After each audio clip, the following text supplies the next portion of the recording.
En las profundidades de la selva amazónica, lejos de cualquier mapa conocido, existía una leyenda susurrada con temor por las tribus locales. Hablaba de la tumba del Rey Sol, un lugar sagrado que albergaba un tesoro de incalculable valor, pero protegido por una maldición tan antigua como las mismas estrellas. Decían que el oro estaba manchado con la sangre y las lágrimas de un pueblo entero, y que cualquiera que osara perturbar su descanso desataría una oscuridad sin fin. Yo, un joven arqueólogo llamado Adrián, consideraba estas historias como meros cuentos para asustar a los niños. Mi mentor, el profesor Alarcón, había dedicado su vida a buscar esta tumba, y yo había heredado su obsesión después de años estudiando sus diarios y mapas fragmentados.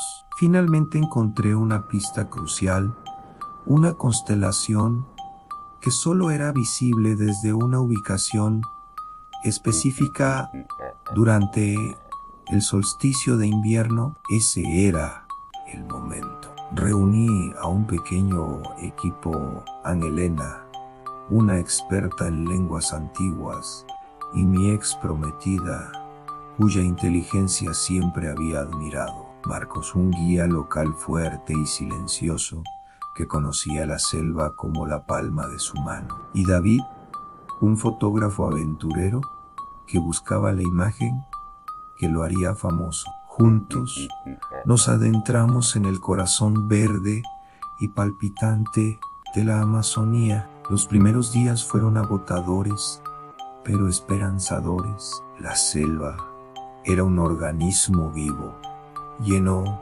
de sonidos extraños y maravillas ocultas. Marcos nos guiaba con una seguridad asombrosa, pero a medida que nos acercábamos a las coordenadas, su rostro se ensombrecía. Empezó a hablar de los guardianes sombríos, espíritus que protegían la tumba. Elena, aunque escéptica, traducía los símbolos que encontrábamos en árboles y rocas, todos con advertencias de muerte y locura. Yo los ignoraba, cegado por la promesa del descubrimiento. La noche antes del solsticio, acampamos cerca de una cascada cuyo rugido parecía un lamento. David, siempre imprudente, se alejó del campamento para tomar fotos nocturnas. Un grito desgarrador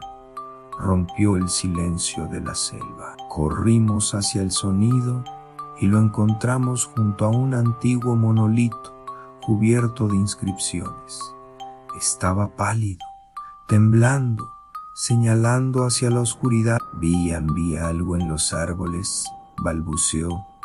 Ojos rojos que me miraban. No encontramos nada, pero el miedo ya se había instalado en nuestro campamento. Esa noche nadie durmió. Los sonidos de la selva cambiaron. Ya no eran cantos de insectos o llamadas de animales, sino susurros que parecían pronunciar nuestros nombres. Sentí un frío que no tenía nada que ver con la temperatura, una presencia que nos observaba desde las sombras. Al amanecer del solsticio, llegamos a una pared de roca cubierta de enredaderas. Elena reconoció el patrón de las inscripciones del diario de Alarcón. «Es aquí», dijo con la voz temblorosa. «La entrada está oculta». Siguiendo el mapa celestial, alineamos 3 piedras sueltas con la primera luz del sol, con un estruendo que hizo temblar la tierra. Una sección de la pared de roca se deslizó hacia un lado, revelando una oscura boca que descendía a las entrañas del mundo. El aire que salía de la tumba era gélido y olía a polvo milenario y a algo más, a descomposición. Encendimos nuestras linternas y comenzamos el descenso. Las paredes estaban cubiertas de relieves que contaban una historia aterradora. Un rey chamán que sacrificó a su propio pueblo para infundir su esencia vital en el oro, creando un tesoro que otorgaría la inmortalidad a cambio de un tormento eterno. La maldición no era solo una advertencia, era el mecanismo de defensa de la tumba. La primera cámara era una antesala llena de estatuas de guerreros con expresiones de agonía. Mientras David fotografiaba los detalles, una de las estatuas se movió, o al menos eso juró él. Pensamos que era la tensión, pero al mirar su cámara, la imagen mostraba a la estatua en una pose diferente, con la mano extendida hacia él.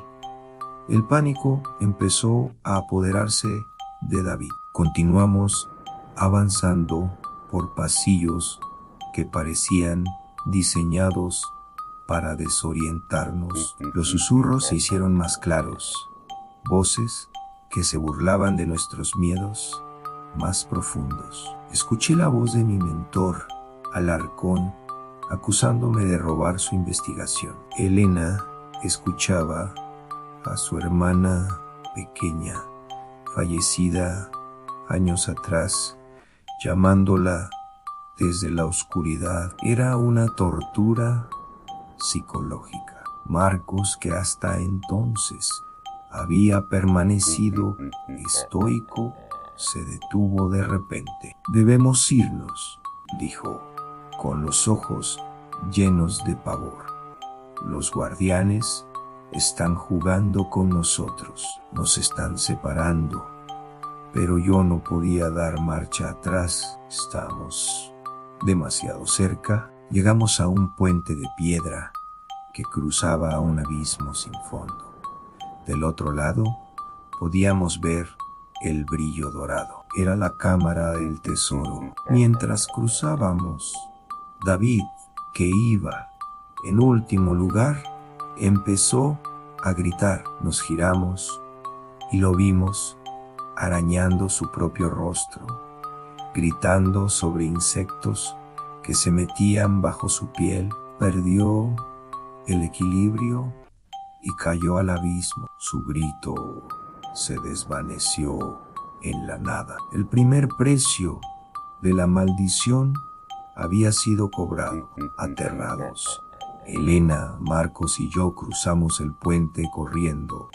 La cámara del tesoro era impresionante. Montañas de oro, joyas y artefactos resplandecían bajo la luz de nuestras linternas. En el centro, sobre un trono de obsidiana, yacía el esqueleto del Rey Sol, adornado con un collar de esmeraldas del tamaño de un puño. Fue entonces cuando la codicia me consumió. A pesar del horror, a pesar de la muerte de David, me acerqué al trono. «Adrián, no», suplicó Elena, «la maldición es real». Pero yo ya no escuchaba. Extendí la mano para coger el collar. En el instante en que mis dedos tocaron la joya, la tumba entera cobró vida. Las estatuas de las cámaras anteriores se animaron, sus pasos de piedra retumbando